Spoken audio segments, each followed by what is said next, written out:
महागणपतिं मनसा स्मरामि महागणपतिं మనసా స్మరామి.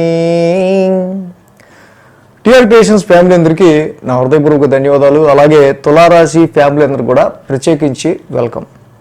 ఏదైతే దేవ గురువు బృహస్పతి మనకి the big planet, large planet, long term planet, సంవత్సరంలో మనకి ఇక్కడ మేజర్గా శని రాహు కేతువులతో పాటుగా ఇంకో ప్లానెట్ గురుడు కూడా మనకి చాలా ఇంపార్టెంట్. ఎందుకంటే సంవత్సరం పైన ఒక రాశిలో ఉంటాడు కాబట్టి ఆయన ఇచ్చే ఫలితాలు బాగుంటే సంవత్సరం అంతా బాగుంటుంది, లేకపోతే సంవత్సరం అంతా కూడా గురుడు నెగిటివ్ ఎఫెక్ట్స్ ఇస్తూ ఉంటారు. సో కాబట్టి ప్లానెట్ ఈస్ ద హోప్. ఎప్పుడైనా గురుడు దేవగురు మంచి చేయాలని కోరుకుంటాడు. ఆయన మోటివ్ మాత్రం చెడుని కాదు, అక్కడ ఉన్న స్థానాన్ని బట్టి కాబట్టి అక్కడ ఫలితాలు అనేవి ఆయన అలా ఇవ్వాల్సి వస్తూ ఉంటుంది.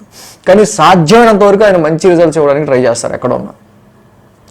ఈ అక్టోబర్ 9వ తారీఖు నుంచి 2025 ఫిబ్రవరి 4 వరకు కూడా ఈ 4 నెలల కాలం పాటు ఆయన ఇప్పుడు మృగశిర తర్వాత రోహిణి నక్షత్రాల మీదుగా ఆయన మృగశిర నక్షత్రం నుంచి రెట్రోగ్రేడ్ అయ్యి రోహిణి నక్షత్రంతో మళ్ళీ ఫార్వర్డ్ మోషన్లోకి వెళ్తున్నారు. సో ఇక్కడ దేవగురు బృహస్పతి తులారాశి వారి విషయానికి వస్తే మెయిన్గా ఆయన ద ఎక్స్పాన్షన్ ప్లానెట్. ఎప్పుడైతే వృద్ధికారకుడైన ఈ గురుడు మెయిన్గా 8th హౌస్లో ట్రాన్సిట్ అవుతూ ఉన్నారు.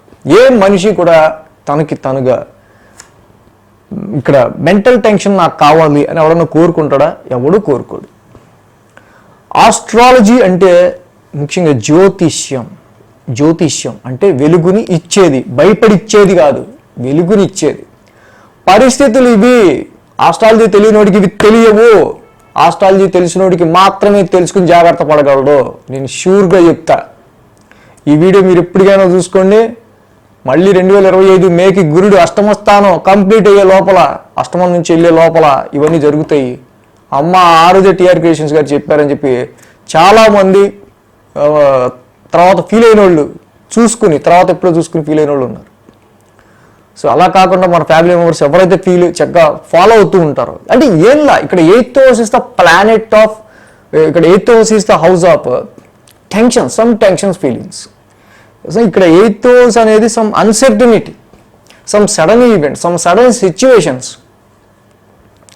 సో కాబట్టి మనం ఇలా వెళ్తే మనం ఒక దారిలో వెళ్తూ ఉన్నప్పుడు ఓకే, మనకి చక్కగా నడుస్తున్నప్పుడు అంతా బాగానే ఉంది. సడన్గా మనకు తెలియంది అక్కడేదో గొయ్యి ఉంది, మనకు తెలియదు, ఏమవుతుంది?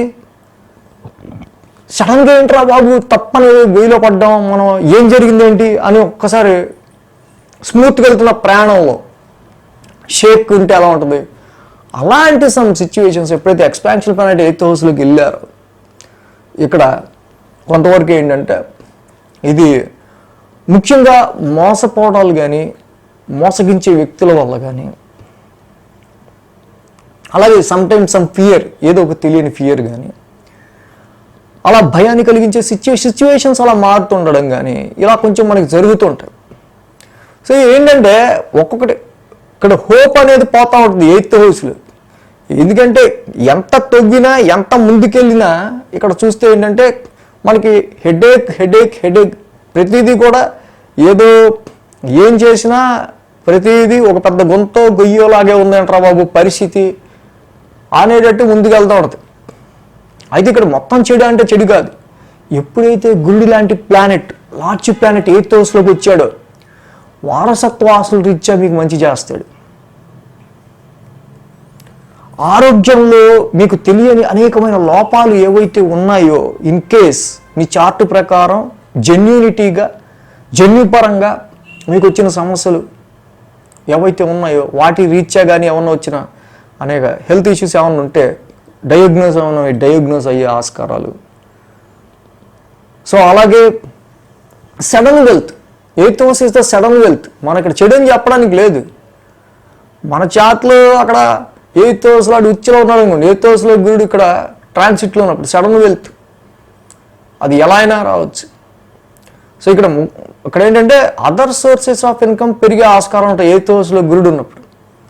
అంటే పార్ట్నర్ వెల్త్ కానీ, జాయింట్ అకౌంట్స్ నుంచి కానీ, మీ వైఫ్ ఇంకోళ్ళు ఎవరన్నా సంపాదిస్తే వాళ్ళ వెల్త్ కానీ, ఇన్లాస్ నుంచి వచ్చేది కానీ. బట్ ఎప్పుడైతే అక్టోబర్ అక్కడ May, June, July, August, September, October in case ఈ 5 నెలల కాల ప్రయాణంలో గురుడు ముందుకెళ్తున్నప్పుడు మీకు ఎటువంటి డిస్టర్బెన్సెస్, ఎటువంటి తలకాయ నొప్పులు, లేకపోతే ఎటువంటి ఫియర్స్ నిజంగా లేవు అని అనుకుంటే పర్వాలా. ఒకవేళ ఉండుంటే సో ఎప్పుడైతే అక్టోబర్ 9 నుంచి మళ్ళీ రిట్రాగ్రేషన్ మోడ్లో వెనక్కి వస్తూ ఉంటారో ఫిబ్రవరి 4 వరకు కూడా, సో ఇక్కడ ఏర్పడ్డ ఫస్ట్ ఈ తలకాయ నొప్పిని వదిలించుకోవాలి. ఎప్పటిదాకా భయపడతాము అందుకని ఈ టైం పీరియడ్లోనే చాలాసార్లు మోసపోతూ ఉంటారు. 10 కొనాల్సింది 100 కొని వెల్త్ లాస్ చేసుకోవటం, అన్నెసరీ వెల్త్ లాస్ అవటం.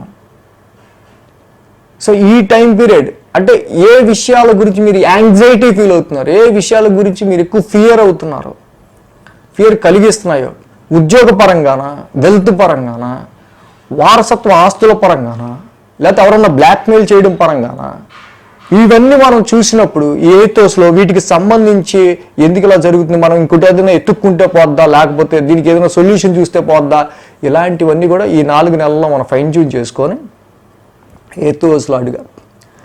సో అంటే 13 ఏళ్ళలో ఎప్పుడు రాలేదురా బాబు నాకు ఇంత స్ట్రెస్ లేకపోతే ఇలాంటి సిచ్యువేషన్ అనుకునే పరిస్థితుల్ని మీరు ఎలా డీల్ చేసుకోవాలి, అది దేవగురువు ఎప్పుడైతే 8th హౌస్లో ఉంటారో, గురువు స్వతహాగా శుభగ్రహం కాబట్టి సాత్వికంగా మీ త్రూ ఇంటెలిజెన్స్తో, మీ జ్ఞానంతో మీరు ఆ ప్రాబ్లమ్ సాల్వ్ చేసుకోగలుగుతారు, దానిలో నో డౌట్.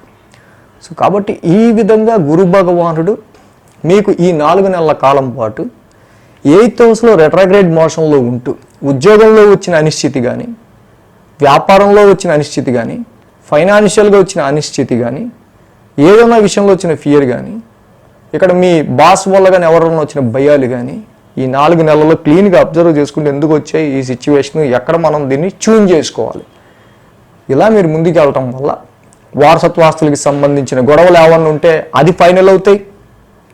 ఇన్ కేస్ మీకు ఏదన్నా సడన్ వెల్త్ రావాలంటే అది వచ్చే ఆస్కారాలు ఉంటాయి. 8th హౌస్ నుంచి Jupiter direct aspect 2nd house మీద ఉంటుంది, house of wealth, house of finance, family. So ఇక్కడ ఎప్పుడైతే వెల్త్ మీద, ధనస్థానం మీద గురుడి యొక్క ఆస్పెక్ట్ ఉందో డెఫినెట్గా అది మీకు ఆర్థిక పరంగా బెనిఫిట్ కలుగజేసేదే అయి ఉంటుంది అన్నమాట.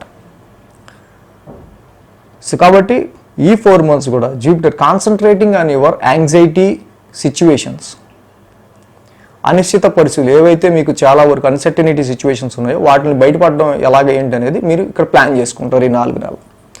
సో ఇంకా మనం వీక్లీ మంత్లీలో కూడా చెప్పుకుంటూ వెళ్దాం ఎలా చేసుకుంటే బాగుంటుంది ఏంటి, ఇంకెలా ఉండొచ్చు ఏంటని. So thanks for watching TR creations. ధన్యవాదాలు. ఈ వీడియో కనుక మీకు నచ్చినట్లయితే లైక్ చేయండి, షేర్ చేయండి. మరిన్ని అప్డేట్స్ కోసం సబ్స్క్రైబ్ చేయడం మాత్రం మర్చిపోకండి.